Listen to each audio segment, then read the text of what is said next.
13 संकट के सितारे। दूर से कुत्तों के भौंकने की आवाज आ रही थी। मेरा बदन सर्दी से कांप रहा था। वस्तुतः गत सप्ताह से सारी कश्मीर घाटी में सर्द हवाएं चल रही हैं। तिस पर भी जाड़े की यह न खत्म होने वाली रात।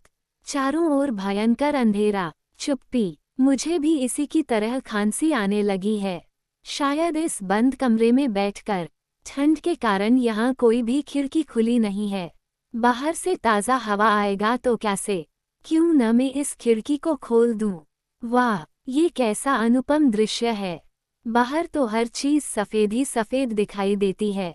छत, मकान की दीवारें, आसपास लगे गली कूचे जम हुए बर्फ की चादर की ओढ़नी में लिपटे हैं। ऐसा लग रहा है कि सफ़ेद संगमरमर के लंबे स्लैब प्रकृति देवी ने दूर दूर तक बिछाकर इस घाटी को एक नया रंग रूप प्रदान किया है। तिस पर भी यह कड़ाके की सर्दी। ओह, मुझे इसकी तरह खांसी क्यों आ रही है? ये खिड़की क्यों खोली? वहां से सर्द लू आ रही है। मैंने पीछे की ओर देखा। यह मेरी पत्नी कह रही थी।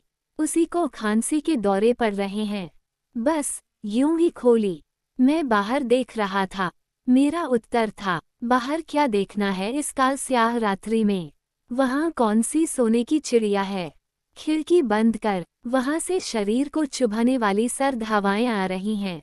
बिस्तर में मेरा बदन थर थर कांप रहा है। उसने कहा। मैंने झट खिड़की का पट बंद किया। ये सत्य है कि वहां से बर्फीली हवाएं आ रही हैं।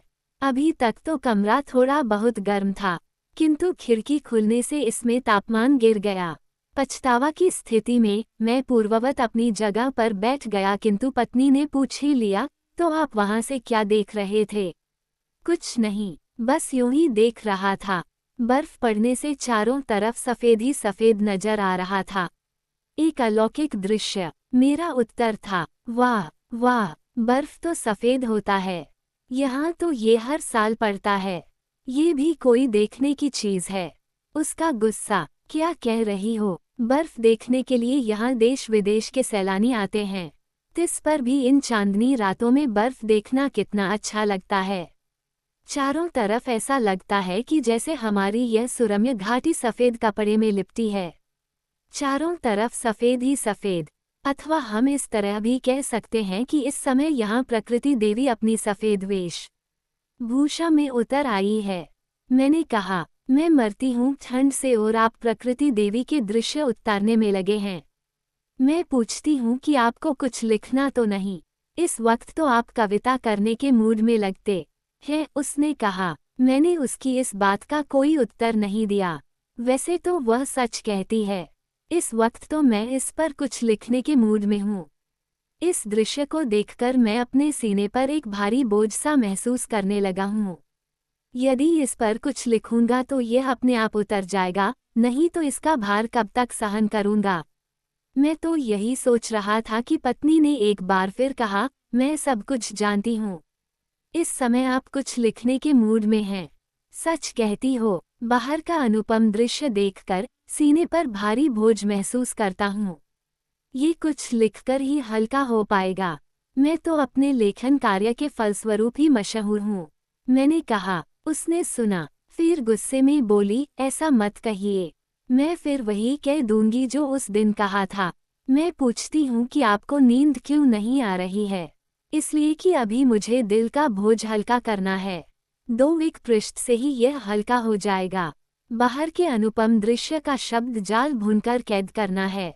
समझी? मेरा उत्तर था। वो फिर गुस्से में भड़की, भून ले शब्द जाल। मैं समझती नहीं कि आपको क्या मिलता है इस तरह लिखने से। आपके घर की उलझी हुई समस्याएं हल हो गई इसे बता। इस दुनिया में वही सिकंदर है जो शाम को अपना घर पैसे से जेब भरकर लाता है। इस दुनिया में पैसा ही तो सब कुछ है। आपका ये लिखा कौन पढ़ता है? इसे क्या मिलता है आपको? बता। इस तरह बेकार समय नष्ट करना कहाँ की बुद्धिमत्ता है? कौन कहता है कि इसे समय नष्ट होता? इसे दिल के प्रेरणा स्रोत अपने आप खुल जाते हैं। मेरा उत्तर था, घर की दुर्दशा बनी है। हम पैसे पैसे के लिए मरते हैं और आप प्रेरणा स्रोत में डुबकियां मारते हैं। लो, मार ले डुबकियां। मैं सो गई उसकी कर्कश आवाज। पहले भी वह इसी तरह सोई थी, किंतु मैंने ही खिड़की खोली और उसको जगाया। आराम करना और गर्मी में रहना, ये तो उसको डॉक्टरों की सलाह है। दवा से ज्यादा इन्होंने इसी को अधिक प्राथमिकता दी है। किंतु मैं भी मजबूर हूँ। मुझे नींद नहीं आ रही है, विशेषतया मार्गशीर्ष की इन लंबी किंतु कालस्याह रात्रि में। यही वह रातें होती हैं जब मेरा विचारधारा के कटे हुए धागे एक दूसरे से मिल पाते हैं। इनका अपने आप तालमेल बिठाता है। तभी बिखरी हुई भावनाएं एकत्र होकर अक्षरों में आकार ग्रहण कर लेती हैं और मैं लेख, कहानियां, उपन्यास आदि की रचना करता हूँ। किंतु आज महसूस हो रहा है कि अब मुझमें वह बात नहीं रही है। मुझमें प्रेरणा स्रोत सूख गए हैं। मेरे विचारों के बारीक धागे एक दूसरे से उलझ गए हैं और मुझे अपने आप में खोखलापन महसूस होने लगा है। किंतु मैंने हिम्मत नहीं हारी है। भाग्य की विडंबना यह है कि आज मैं बुरी तरह फंस गया हूँ। आज की यह रात मुझे लंबी लगती है। अभी सुबह होने को 4 घंटे रह गए हैं। तब तक करूँ मैं तो क्या? नींद भी नहीं आ रही है। बेकार बैठना भी पसंद नहीं। क्यों न मैं तब तक इन 2 पत्रों को पढ़ लूं। वैसे इनको बार बार पढ़ने से कुछ नहीं निकलने वाला। फिर भी एक बार फिर पढ़ लूंगा। पढ़ने में कोई आपत्ति नहीं। हाँ, ये तो पहला पत्र है जो मुंबई से बिट्टू ने भेजा है और दूसरा एक लिफाफा है जिसमें एम्स का मेडिकल रिपोर्ट है। बिट्टू लिखता है, अब तक मैं सकुशल हूँ, किंतु हर समय चिंता लगी रहती है अपने भविष्य के बारे में। मुझे अंधकार के सिवाय कुछ नहीं दिखता। सोचता हूँ कि मैं यहाँ आया ही क्यों। मेरे बाप को जब मेरी उच्च शिक्षा के लिए पैसे नहीं थे तो उसने यहाँ क्यों भेजा। यहाँ महीने में 1000 रुपये से गुजर बसर नहीं होती। दूसरा पत्र एम्स से आया है। लिखा है, दिल का एक भयंकर रोग, रूमेटिक हार्ट डिजीज। इस समय रोग चरमोत्कर्ष पर। यदि रोगी का ऑपरेशन समय पर न किया गया तो इसका बचना मुश्किल। मैं इन पत्रों को ध्यान से पढ़ता हूँ। इसके बाद संभाल कर रखता हूँ। वैसे तो यहाँ मेरी कई पुस्तकें और कापियाँ हैं जो करीने से सजी हैं। मैं तो आमतौर पर लेखन कार्य मार्गशीर्ष की इन लंबी किंतु सर्द रातों में ही करता हूँ और मैंने कविताएं, कहानियाँ, नाटक व उपन्यास इन्हीं रातों में लिखे हैं। यही वह रातें हैं जब मेरे प्रेरणा स्रोत का बहाव गति पकड़ता है और मैं लिखता रहता हूँ। किंतु आज मुझे लगता है कि मेरे अंदर का साहित्य सर्जक मर गया है। वसंती की बुरी हालत को देखकर मुझे चोट लगी है। वैसे इसने भी मुझे समय पर अपने इस रोग के विषय में अवगत नहीं किया। यदि इसने ऐसा किया होता तो इसकी ऐसी हालत न होती। इसी वक्त में अतीत के कुछ क्षण याद करने पर मजबूर हुआ। तुमने मुझे अपने इस रोग के विषय में समय पर नहीं कहा। मैंने कहा, आप सुनकर क्या करते? उद्धरण, उसने पूछा, मैं तो तुम्हारा समय पर उपचार करवाता। मेरा उत्तर था, खाली हाथ होकर यह काम संपन्न नहीं हो सकता। समझे? यदि आप बिट्टू को ही समय पर पैसे भेज देते तो वही काफी है। उसने कहा, यही तो तुम गलत सोच रही हो। इस तरह अपने शरीर से खिलवाड़ करना ही बुद्धिमत्ता है। मैंने समझाते हुए कहा, गलत नहीं सोच रही थी। सच तो यह है कि आपने मुझे हर समय अंधकार में रखा। आप तो पन्ने लिखते रहे और मैं सोचती रही कि इसे तुमको कहीं से पैसे आएंगे। इसके विपरीत क्या हुआ कि आपके इन पन्नों से पैसे आने के बजाय अब इनको कागज के कीड़े खाने लगे हैं।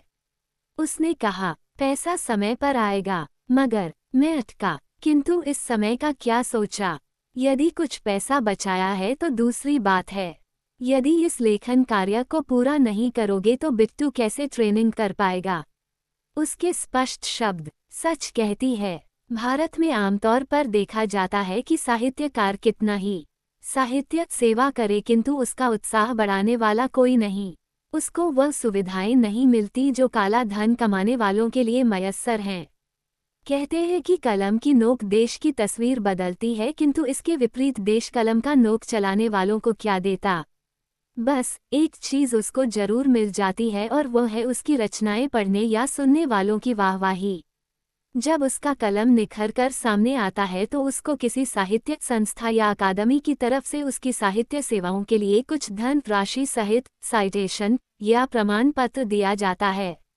बस इसके सिवाय उसको कोई पूछने वाला नहीं है। उसकी विकट समस्याओं का निवारण करने वाला कोई नहीं। आज़ादी मिलने से आज तक हमारी बजट में इस तरह का प्रावधान नहीं है। तो भी साहित्यकार ने हिम्मत नहीं हारी है। उसका साहित्य सर्जक मरा नहीं है। अपनी विषम परिस्थितियों में भी उसने साहित्य की अथक सेवा की है, जैसे उसका प्रेरणा स्रोत एकदम फूटकर बह निकलता है। वो लिखता है और रुकने का नाम तक नहीं लेता, चाहे छपकर पाठकों तक पहुंच जाए या यूं ही घर में कागज कापियों में कैद हो जाए। अब यह उसके भाग्य पर निर्भर करता है कि प्रकाशक उस पर मेहरबान हो जाए या नहीं, पत्र पत्रिका वाले उसकी रचनाओं का सम्मान दें अथवा नहीं। वह भी जमाना था जब प्रकाशक या पत्र पत्रिका वाले साहित्यकार को कुछ लिखने के लिए प्रोत्साहित करते थे, और अब ये भी जमाना है कि साहित्यकार को अपनी रचनाएं छपवाने के लिए मिन्नतें करनी पड़ती हैं। प्रकाशक भी मजबूर हैं, क्योंकि इस समय लेखकों की संख्या पढ़ने वालों से ज़्यादा है।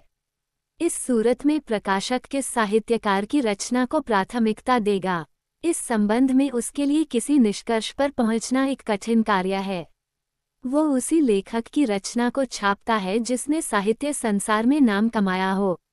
नाम निकलना तो आग लगने के बराबर है, चाहे रचना घटिया व निम्न स्तरीय क्यों न हो। प्रकाशन के लिए वह सोने की खान है। इसके लिए सभी खरीदार व पाठक तैयार होते हैं। ये दूसरी बात है कि यह पुस्तकालय की शोभा ही बढ़ाते हैं, किंतु प्रकाशक के लिए यह आजीविका कमाने का मुख्य स्रोत बनती है। आजकल के जमाने में लेखकों की भरमार होने के कारण हमारे देश में स्वयं लेखक ही अभाव के अंधियारे में भटकता है। उसकी आर्थिक स्थिति पतली है।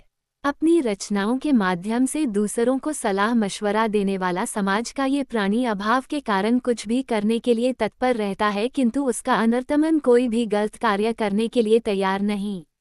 हाँ, ये तो असली बात है। खो खो खो, ये सुनते ही मेरी नज़र उस कोने की ओर जाती है। हाँ, यही तो वह सोई हुई है। ये तो उसी को खांसी का दौर पड़ा है। कभी कभी यह खांसी का लंबा दौर चलता है इसका, जिसके परिणाम स्वरूप सांस लेना भी दूभर हो जाता है, हाथ पैर अकड़ जाते हैं। वैसे कई वर्ष हो गए उसको इसी तरह। तब से कितने ऐसे रोगी स्वस्थ हो गए, किंतु यह वैसी की वैसी है। मैं उसके पास जाता हूँ, इसके बाद अपना हाथ उसके सीने पर रखता हूँ।